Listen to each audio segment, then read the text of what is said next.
জুলাই বিপ্লবের ঘোষণাপত্র প্রকাশ করা হবে, কথা দিয়েছে সরকার। এই যে সমস্যাগুলো এমনি দেখা দিচ্ছে না, এই কারণে, কারণ ওরা জানে যে 10 তারিখে জুন মাসে ওটা ঘোষণাপত্র আসবে, আগের যে সংবিধান এমনিতেই বাতিল হয়ে যাবে।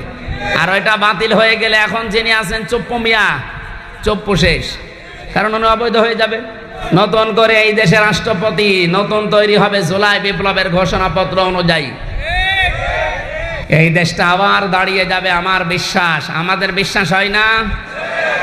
আরে মালয়েশিয়া দাঁড়িয়ে গেল 2004 সালের পর থেকে, সিঙ্গাপুর দাঁড়িয়ে গেল, দুবাই দাঁড়িয়ে গেল, এই সমস্ত দেশগুলো দাঁড়িয়ে যায়, আমরা দাঁড়াতে পারি না। আমি আজকে একটা রিপোর্ট পেয়েছি, যত টাকা পাচার হয়েছে এই 16 বছরে, এই টাকাগুলো যদি পাচার না হতো বাংলাদেশে 36টা পদ্মা সেতু বানানো যেত।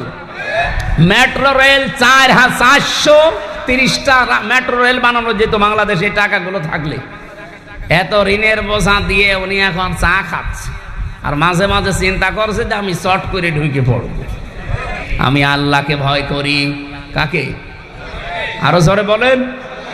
আল্লাহকে ভয় করে। এই জন্য 9 মাসে কোনো অকারেন্স আমাদের দ্বারা হয়নি, কিন্তু যাদের দ্বারা অকারেন্স গুলো হওয়ার কথা না, তারা এই 9 মাসে বহু কিছু দেখিয়ে ফেলেছেন।